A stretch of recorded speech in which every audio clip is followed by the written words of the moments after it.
السلام علیکم حضرات۔ اکثر کچھ احادیث کی بنیاد پر یہ کہا جاتا ہے کہ قرآن نبی صلی اللہ علیہ وسلم کے زمانے میں ایک کتاب کی شکل میں نہیں لکھا گیا تھا، اور قرآن کی صورتوں کو پڑھنے یا یاد کرنے کے لیے کوئی بھی کرم نہیں تھا، ترتیب نہیں تھی۔ نبی صلی اللہ علیہ وسلم کی وفات کے کئی سال بعد جا کر قرآن کو ایک کتاب کی شکل دینے کی کوشش کی گئی، اور لکڑی، چمڑے، ہڈی وغیرہ پر لکھی آیتوں کو ڈھونڈ کر ایک کتاب میں لکھا گیا۔ اس بیچ قرآن کی کئی آیتوں کے کھو جانے کی بھی حدیثیں ملتی ہیں، اور یہ حدیثوں میں ملتا ہے کہ الگ الگ طرح کی قرآن لکھ لی گئی تھی، جنہیں بعد میں حضرت عثمان رضی اللہ عنہ نے جلوا دیا تھا۔ ایسے میں قرآن کی وشوسنییتا کا کیا پرمان رہ جاتا ہے؟ تو جناب، یہ ایک بہت بڑی غلط فہمی ہے کہ نبی صلی اللہ علیہ وسلم کے زمانے میں قرآن ایک کتاب کی صورت میں نہیں لکھا گیا تھا۔ اصلیت اس کے الٹ ہے۔ میں ہمیشہ آپ سے کہتا ہوں کہ پہلے قرآن پڑھیے اور پھر حدیثوں کو قرآن کی بات کے مطابق سمجھیے، اور قرآن کے مطابق بات کہنے والی حدیثوں کو قبول کیجیے اور قرآن سے ٹکرانے والی باتوں کو چھوڑ دیجیے۔ قرآن میں سورہ قیامہ سورہ نمبر 75 کی 16 سے لے کر 19 تک کی آیتوں کو پڑھیے۔ اے رسول، وحی کے جلدی یاد کرنے کے واسطے اپنی زبان کو حرکت نہ دو، اس کا جمع کر دینا اور پڑھوا دینا تو یقینی ہمارے ذمے ہے۔ تو جب ہم اس کو پڑھیں تو تم بھی پورا سننے کے بعد اسی طرح اس قرأت کی اتباع کرنا، پھر اس کے مشکلات کا سمجھا دینا بھی ہمارے ذمے ہے۔ مولانا حمید الدین فراہی کے مطابق یہاں اللہ نے نبی صلی اللہ علیہ وسلم کو ایک بھروسہ دلایا ہے کہ جو کافر اس قرآن کے ایک ہی بار میں پورا نہ نازل ہونے کا طعنہ دیتے ہیں، ان کے طعنوں سے رسول پریشان نہ ہوں، بلکہ اس کتاب کا جمع کرنا، یعنی ساری آیتوں کو ایک جگہ پر ترتیب سے رکھنا، پھر قرأت کرنا، پڑھوا دینا، یعنی نئی ترتیب کے ساتھ یاد بھی کرا دینا، اللہ نے اپنے ذمے لیا ہے۔ اور نبی صلی اللہ علیہ وسلم کی زندگی میں ہی یہ کام کر دینے کا بھروسہ اللہ نے انہیں اسی دور میں دلا دیا تھا جب آپ صلی اللہ علیہ وسلم مکہ میں ہی تھے اور مدینہ تشریف نہیں لائے تھے۔ ظاہر ہے جبریل نبی صلی اللہ علیہ وسلم کے ذریعے ہی اللہ کی بات دنیا تک پہنچاتے تھے، سو اللہ کے یہ تمام وعدے نبی صلی اللہ علیہ وسلم کے زمانے میں ہی پورے ہونے ضروری تھے۔ قرآن کی ان آیتوں کو دیکھنے کے بعد اب حدیثوں کو دیکھیے۔ بخاری شریف کتاب 61 حدیث نمبر 519 اور 520 پر درج حدیثیں دیکھیے کہ ہر سال رمضان میں نبی صلی اللہ علیہ وسلم کے سامنے جبریل قرآن شریف پڑھا کرتے تھے، پھر آپ صلی اللہ علیہ وسلم اسے پورا جبریل کو سنایا کرتے تھے، اور جس سال آپ صلی اللہ علیہ وسلم کی وفات ہوئی اس سال نبی صلی اللہ علیہ وسلم نے 2 بار پورے قرآن پاک کو جبریل علیہ السلام کے سامنے دہرایا۔ اس روایت کے سامنے رکھنے سے پکے طور پر اس بات پر مہر لگ جاتی ہے کہ یہ قرآن کو ایک نئی ترتیب سے جمع کر کے نبی صلی اللہ علیہ وسلم کے سامنے وہ قرأت پڑھ کر آپ صلی اللہ علیہ وسلم کو یاد کرا دینے کے اللہ کے اسی وعدے پر عمل تھا جو وعدہ قرآن کی سورہ قیامہ میں موجود ہے۔ یہی قرأت اور ترتیب آپ صلی اللہ علیہ وسلم نے تمام صحابہ کو بھی بتائی، اور انگنت صحابہ نے اسے پورا کرموار ترتیب سے یاد کر لیا۔ اس کے علاوہ بخاری شریف کتاب 61 حدیث 525 میں یہ بھی ملتا ہے کہ ابی ابن کعب رضی اللہ عنہ، معاذ بن جبل رضی اللہ عنہ، زید بن ثابت رضی اللہ عنہ اور ابو زید رضی اللہ عنہ، یہ 4 انصاری صحابیوں نے نبی صلی اللہ علیہ وسلم کے زمانے میں ہی قرآن کو جمع کر لیا تھا، جبکہ دوسری احادیث سے معلوم چلتا ہے کہ قرآن کی آیتوں کو نبی صلی اللہ علیہ وسلم کے حکم پر لکھنے والے کاتبوں کی تعداد کہیں زیادہ تھی۔ تو صرف ان 4 لوگوں کا ذکر اس حدیث میں کیوں؟ معلوم چلتا ہے کہ یہاں اس حدیث میں پوری قرآن کو جمع کر کے ایک کتاب کی شکل دینے کا ذکر ہے، نہ کہ چند صورتوں کو لکھنے کا۔ اور کیونکہ زید بن ثابت رضی اللہ عنہ اس وقت نبی صلی اللہ علیہ وسلم کے ساتھ ہوتے تھے جب آپ صلی اللہ علیہ وسلم جبریل کو نئی ترتیب کے ساتھ قرآن سنایا کرتے تھے، تو ہم سمجھ سکتے ہیں کہ زید بن ثابت اور باقی تینوں انصاری صحابہ نے بھی قرآن کے جمع کرتے وقت نئی ترتیب کا اہتمام کیا تھا۔ تو اس طرح قرآن اپنی موجودہ ترتیب کے ساتھ ہی نبی صلی اللہ علیہ وسلم کے سامنے کتاب کی شکل میں بھی موجود تھا، اس حدیث میں جس طرح سے لکھا ہے کہ ان 4 انصاری صحابہ نے اس کو جمع کر لیا تھا۔ اور اسی ترتیب کے ساتھ سینکڑوں کی تعداد میں صحابہ کو حفظ تو یہ تھا ہی، اور آپ صلی اللہ علیہ وسلم نے حجۃ الوداع میں اسی کتاب کے بھروسے فرمایا تھا کہ تمہارے بیچ دو چیزیں چھوڑے جا رہا ہوں، ایک تو اللہ کی کتاب اور دوسرے اپنی سنت، ان کو مضبوطی سے تھامے رہو گے تو کبھی گمراہ نہ ہوگے۔ اور جب الگ الگ جگہ لکھی ہوئی اور سینکڑوں صحابہ کی یادداشت میں قرآن کی ساری آیتیں محفوظ تھیں، تو الگ الگ جگہوں پر رکھی آیتوں کے کھو جانے کی حدیثوں کا کوئی مطلب نہیں رہ جاتا، ان سے قرآن کے مکمل ہونے پر کوئی فرق نہیں پڑتا۔ اب سوال اٹھتا ہے کہ بخاری کے حدیث میں پھر وہ کیا لکھا ہے کہ یمامہ کی جنگ میں جب بڑی تعداد میں قرآن کو بائی ہارٹ یاد کرنے والے صحابیوں کی شہادت ہو گئی، تب یہ ڈر درپیش آیا کہ کہیں قرآن کھو نہ جائے، اس لیے اسے لکھ کر رکھ لینے کا آئیڈیا آیا۔ دیکھیے، دراصل وہاں معاملہ قرآن کی آیتوں کے کھو جانے کا نہیں تھا، کیونکہ حدیثوں کے مطابق ہی قرآن تو کتاب کی شکل میں نبی صلی اللہ علیہ وسلم کے زمانے سے ہی موجود تھا۔ تو یمامہ کی جنگ کے بعد کے موقع پر قرآن کے کھونے کا نہیں، بلکہ قرآن کے اصل ڈائلیکٹ جس میں وہ نازل ہوا تھا اس کی حفاظت کی فکر کا معاملہ تھا۔ یمامہ کی جنگ میں شہید ہونے والے صحابیوں کے لیے حدیث میں لفظ قرہ آیا ہے، جو لفظ قاری کا بہووچن ہے، اور قاری کا مطلب ہوتا ہے وہ شخص جو قرآن کو خاص لہجے اور اچارن کے ساتھ یعنی ایک وشیش بولی میں پڑھ سکتا ہے۔ یعنی یہ شہید وہ لوگ تھے جنہیں آپ صلی اللہ علیہ وسلم نے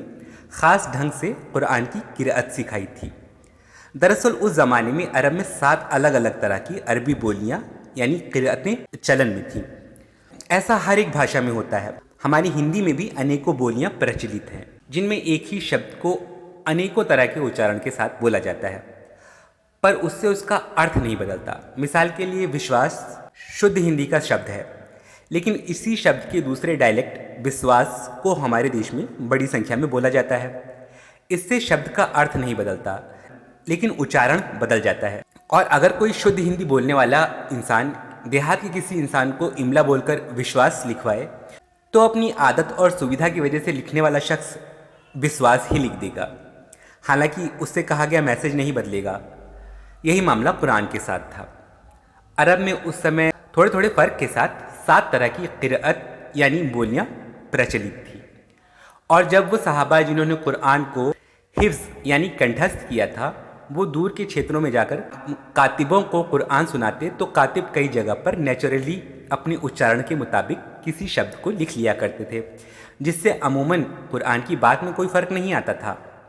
نبی صلی اللہ علیہ وسلم کے قریبی صحابہ نے جب ان الگ ڈھنگ سے کہے جا رہے شبدوں پر نبی صلی اللہ علیہ وسلم کا دھیان دلایا، تو غالباً نبی صلی اللہ علیہ وسلم نے یہ فرمایا تھا کہ جس قرأت میں لوگوں کو زیادہ سویدھا ہو رہی ہے اسی میں انہیں پڑھنے دو، کیونکہ قرآن کی بات تو بدل نہیں رہی، اس لیے یہ کوئی بڑی بات نہیں ہے۔ پر حدیث میں لکھے جانے کے وقت تک، یعنی آپ صلی اللہ علیہ وسلم سے 250 سال بعد کے زمانے میں، آپ صلی اللہ علیہ وسلم کی اس بات کو اتنا بدل دیا گیا کہ حدیث میں یہ بات لکھ دی گئی کہ قرآن 7 الگ الگ قرأتوں میں نازل ہوا ہے، جو بات صحیح نہیں ہے۔ بہرحال یمامہ کی جنگ کے بعد کی حدیث پر آتے ہیں، تو بخاری شریف کی کتاب 61 حدیث 509 کے مطابق حضرت زید بن ثابت رضی اللہ عنہ کو حضرت ابو بکر صدیق رضی اللہ عنہ نے ملنے کے لیے بلایا، اور جب وہ حضرت ابو بکر صدیق رضی اللہ عنہ کے پاس پہنچے تو وہاں حضرت عمر رضی اللہ عنہ بھی موجود تھے۔ حضرت ابو بکر نے حضرت زید سے فرمایا کہ یمامہ کی جنگ میں بہت بڑی تعداد میں قاریوں یعنی قرہ کی شہادت ہوئی، اور یہ اندیشہ ہے کہ آنے والے وقت میں جو جنگیں ہوں گی ان میں اور ایسے قرأت جاننے والے لوگوں کی شہادت ہو سکتی ہے جو بھی زندہ ہیں، جس سے قرآن کا ایک اہم حصہ، یہاں مراد اہم حصے سے اس قرأت یعنی خاص بولی سے ہے جس میں قرآن نازل ہوا تھا، اور اسے ہی نبی صلی اللہ علیہ وسلم نے صحابہ کو سکھایا تھا۔ تو حضرت ابو بکر نے کہا کہ جس سے قرآن کا ایک اہم حصہ ہم سے کھو نہ جائے، اس لیے اے زید، کیونکہ آپ سچے انسان ہیں اور نبی صلی اللہ علیہ وسلم کے لیے قرآن لکھا کرتے تھے، اس لیے آپ ان آیتوں کو ڈھونڈیے۔ کون سی آیتیں؟ وہ آیتیں جنہیں پہلی بار نبی صلی اللہ علیہ وسلم کے سامنے لکھا گیا تھا، اور آپ صلی اللہ علیہ وسلم نے ان کو سن کر اس کی قرأت کی تصدیق کی تھی کہ ہاں اسی قرأت میں جبریل نے مجھے یہ کلام سنایا ہے۔ ان کو ڈھونڈا جائے تاکہ ان سب آیتوں کو اکٹھا کر کے ماسٹر کاپی کے طور پر محفوظ کر لیا جائے، اور اسی قرأت کی بنیاد پر قرآن کی اور کئی کاپیاں تیار کر لی جائیں جن کو پڑھ کر جلد سے جلد نئے قاری تیار ہو سکیں۔ سوچ کر دیکھیے کہ جب اسی حدیث کے مطابق قرآن کو پورا کنٹھست کرنے والے بہت سے قاری ابھی زندہ ہیں، اور بخاری 61,525 کے مطابق قرآن کو نبی صلی اللہ علیہ وسلم کے زمانے میں ہی جمع کر لینے والے زید بن ثابت رضی اللہ عنہ سے مخاطب ہوا جا رہا ہے، تب قرآن کی مول آیتوں کی کھوج کا مقصد سوائے اس کے کیا ہو سکتا ہے کہ قرآن کی اصل ڈائلیکٹ کی تصدیق کی جائے، کیونکہ حدیث میں قرآن کی کسی آیت کے کھو جانے کا ذکر تو ہے ہی نہیں۔ زید بن ثابت نے شروع میں اس بات کی ضرورت نہ ہونے کی بات کہی کہ جب نبی صلی اللہ علیہ وسلم نے اپنی زندگی میں یہ کام نہیں کیا، یعنی کسی ایک قرأت کو رکھنے کا آگرہ نہیں کیا، تو ہم لوگ ایسا کیوں کریں؟ لیکن بعد میں زید بن ثابت رضی اللہ عنہ مان گئے، اور کیونکہ انہوں نے قرآن کو بائی ہارٹ یاد بھی کیا تھا، حفظ بھی کیا تھا، اور پوری لکھی ہوئی بھی ان کے پاس موجود تھی، جس میں بس کہیں کہیں ڈائلیکٹ یعنی قرأت کا ہلکا سا فرق ہو سکتا تھا، سو اپنی اور دوسرے صحابہ کی یادداشت اور پاس موجود قرآن کی پرتی کے آدھار پر انہوں نے قرآن کی ہر ایک اس آیت کو ڈھونڈ لیا جسے نبی صلی اللہ علیہ وسلم کے سامنے لکھا گیا تھا۔ آخر میں سورہ توبہ کی کچھ آیتیں پہلی بار جس چیز پر لکھی گئی تھیں وہ چیز نہیں ملی، وہ آیتیں زید بن ثابت رضی اللہ عنہ اور باقی کئی صحابہ کے حافظے میں تھیں، یعنی یادداشت میں تھیں۔ ان آیتوں کی نقل کئی صحابہ کے پاس لکھی ہوئی موجود تھی، بس ڈھونڈی یہ چیز جا رہی تھی کہ پہلی بار جس کاغذ پر وہ آیتیں لکھی گئیں وہ کاغذ مل جائیں تو دیکھیں کہ آیت کا ڈائلیکٹ کیا تھا۔ تو ان آیتوں کی تلاش کرتے کرتے آخر حضرت ابی خزیمہ رضی اللہ عنہ کے پاس یہ مول آیتیں بھی مل گئیں، اور جب اس طرح پورا قرآن شریف اکٹھا ہو گیا تو اس پورے ذخیرے کو حضرت ابو بکر صدیق رضی اللہ عنہ کے پاس رکھوا دیا گیا، کیونکہ یہ کھوج قرآن کے اہم حصے اس کی اصل قرأت کے کھو نہ جانے کے ڈر سے کی گئی تھی، اس لیے اس کی بہت ساری کاپیاں اسی وقت بنانا ضروری تھا، جو کہ لگاتار اس ماسٹر کاپی کی مدد سے بنوائی گئیں۔ حضرت ابو بکر صدیق رضی اللہ عنہ کی وفات کے بعد یہ کاپی حضرت عمر رضی اللہ عنہ کے پاس رہی، اور پھر حضرت عمر کے بعد بی بی حفصہ رضی اللہ عنہ کے پاس اسے محفوظ رکھا گیا۔ اب ہمیں یہ معلوم ہے کہ حضرت ابو بکر رضی اللہ عنہ کے زمانے میں قرآن کی ساری مول آیتوں کو ایک جگہ جمع کر کے رکھ دیا گیا تھا، پر قرآن کی ترمیم سے جڑی الگ الگ وقت کی 2 احادیث موجود ہیں جن میں زید بن ثابت رضی اللہ عنہ پر قرآن کی ترمیم کا ذمہ ڈالا گیا تھا۔ ایک حدیث یمامہ کے جنگ کی بات کی ہے، اور دوسری اس کے کئی سال بعد حضرت عثمان کی خلافت کے دور میں عراق اور شام کے لوگوں میں قرآن کی قرأت کو لے کر اختلاف کے اندیشے کے وقت کی۔ دونوں احادیث میں راویوں نے حضرت زید سے ایک ہی بات کہلوائی ہے کہ ہمیں نبی صلی اللہ علیہ وسلم کے وقت میں الگ الگ چیزوں پر لکھی گئی تمام آیتیں مل گئیں، مگر قرآن کی کچھ آیتیں جو مجھے نبی صلی اللہ علیہ وسلم کی قرأت میں یاد تھیں وہ کہیں نہیں ملی، اور آخرکار حضرت خزیمہ رضی اللہ عنہ کے پاس وہ ملی۔ فرق اتنا ہے کہ پہلی حدیث میں ابی خزیمہ رضی اللہ عنہ کے پاس سے ملی آیتیں سورہ توبہ کی بتائی گئی ہیں، اور دوسری حدیث میں خزیمہ بن ثابت رضی اللہ عنہ کے پاس سے سورہ احزاب کی۔ لیکن جب حضرت ابو بکر رضی اللہ عنہ کے زمانے میں ساری مول آیتیں اکٹھا کر لی گئی تھیں اور انہیں ایک جگہ سرکشت رکھ دیا گیا تھا، تو انہیں دوبارہ ڈھونڈنے کا سوال کیسے اٹھتا ہے، چاہے کوئی بھی آیت ہو۔ حضرت ابو بکر کے زمانے کی حدیث میں بتایا گیا ہے کہ تمام آیتیں مل گئی تھیں، یعنی حضرت زید بن ثابت کا یہ قول پہلی ہی بار یعنی حضرت ابو بکر رضی اللہ عنہ کے زمانے کا ہے۔ راویوں نے اس کا وقت بھی گڈمڈ کر دیا اور آیتوں کے نام بھی، اور آیتیں جن صحابیوں سے ملی ان کے ایک سے نام ظاہر کرتے ہیں کہ یہ ایک ہی وقت کی بات ایک ہی صحابی کا ذکر ہے جسے ٹھیک سے یاد نہیں رکھا گیا۔ اسی طرح بخاری کتاب 61 حدیث 510 میں لکھا ہے کہ حضرت عثمان رضی اللہ عنہ کے زمانے میں زید بن ثابت رضی اللہ عنہ اور دوسرے کاتبوں کو قرآن کی کاپیاں بنانے کے لیے عثمان رضی اللہ عنہ نے نیوکت کیا، تو بی بی حفصہ رضی اللہ عنہ سے انہوں نے وہ ماسٹر کاپی منگوائی جسے حضرت ابو بکر کے زمانے میں جمع کیا گیا تھا۔ اس کے بعد حضرت عثمان یہ بات کہتے ہیں کہ قرأت میں جہاں باقی کے 3 کاتبوں کو حضرت زید بن ثابت سے اتفاق نہ ہو تو وہ قریشی قرأت میں قرآن لکھ لیں، کیونکہ قرآن قریشی قرأت میں نازل ہوا تھا۔ سوال یہ اٹھتا ہے کہ جب ان کے سامنے قریشی قرأت میں لکھی ہوئی تمام آیتوں کا مجموعہ موجود ہے تو قرأت میں حضرت زید سے اتفاق یا نا اتفاقی کا سوال ہی کیا؟ وہ تو اپنے سامنے موجود ماسٹر کاپی سے نقل کریں گے نا، کیونکہ قرأت کے حساب سے تو وہ ماسٹر کاپی ہی پرفیکٹ تھی، اسی لیے تو اسے منگوایا گیا تھا۔ ظاہر ہوتا ہے جیسے قرآن کی ایک آیت خزیمہ رضی اللہ عنہ کے پاس ملنے کی بات کو دونوں حدیثوں میں گڈ مڈ کر دیا گیا ہے، اسی طرح قرأت کے معاملے میں زید بن ثابت رضی اللہ سے نا اتفاقی ہونے پر قریشی قرأت میں کاتبوں کو قرآن لکھنے کا حکم دینے کی بات کا صحیح وقت بھی ان ایک سی دو حدیثوں میں راویوں نے گڈ مڈ کر دیا ہے۔ ترک سے سوچیں تو یہ حکم اس وقت کا معلوم ہوتا ہے جب حضرت ابو بکر رضی اللہ عنہ کے زمانے میں یمامہ کی جنگ کے بعد شدھ قرأت میں جلد سے جلد قرآن کی ڈھیر ساری کاپیاں بنانے کا پریاس کیا جا رہا تھا تاکہ قاریوں کی ایک بڑی تعداد بنائی جا سکے، لیکن ابھی تک پوری ماسٹر کاپی کو جمع نہیں کیا جا سکا تھا۔ البتہ کافی ساری آیتوں کے مل جانے کے بعد یہ طے تھا کہ پوری قرآن قریشی قرأت میں ہی نازل ہوئی ہے، اور اس کے پہلے کیونکہ حضرت زید بن ثابت کے پاس پوری لکھت قرآن موجود تھی جس میں کہیں کہیں قریشی قرأت نہیں تھی، سو عرب کے لوگوں کے لیے قرآن کی انیہ پرتیاں بناتے ہوئے کاتبوں کے سامنے زید بن ثابت کی قرآن ماسٹر کاپی کے طور پر رکھی گئی تھی، اس ہدایت کے ساتھ کہ اس میں جہاں زید بن ثابت نے قریشی قرأت نہ لکھی ہو وہاں قریشی قرأت لکھ کر کاپیز بنا لی جائیں۔ پھر یہ معلوم چلتا ہے کہ حضرت عثمان کے زمانے میں قرأت کو لے کر عرب میں کوئی نا اتفاقی نہیں تھی، بلکہ نا اتفاقی کا ڈر صرف شام اور عراق کے بیچ تھا، یعنی دور دراز کے علاقوں میں جہاں قریشی قرأت والی قرآن نہیں پہنچی تھی۔ اس سے بھی ایک اشارہ ملتا ہے کہ حضرت ابو بکر رضی اللہ عنہ کے زمانے میں قریشی قرأت والی قرآن عرب میں سیکھے پڑھے جانے کا سلسلہ جاری تھا۔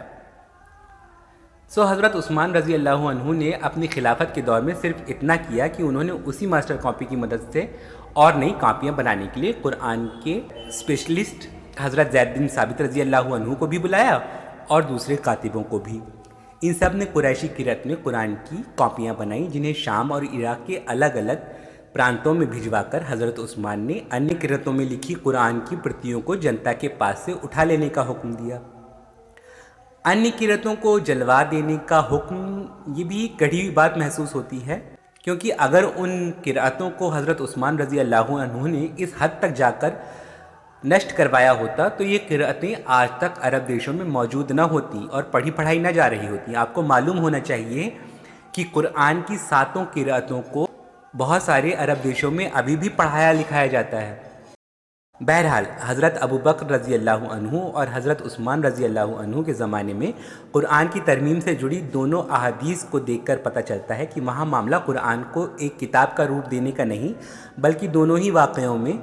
قریشی قرأت والی قرآن کی کاپیاں بنانے کا ایک ہی معاملہ تھا۔ اور آخر میں سورہ عبسہ کی وہ آیتیں جن سے صاف ہو جاتا ہے کہ نبی صلی اللہ علیہ وسلم کے زمانے میں محض چمڑے اور ہڈی پر نہیں بلکہ قرآن کتاب کی شکل میں لکھا موجود تھا۔ سنیے، وہ قرآن کی آیتیں تو مہتوپورن نصیحت ہیں، تو جو چاہے اسے یاد کر لے، پوتر پنوں میں انکت ہے، پرتشٹھت اچ، ایسے کاتبوں کے ہاتھ میں رہا کرتے ہیں جو پرتشٹھت اور نیک ہیں۔ قرآن سورہ 80 آیت 11 سے 16۔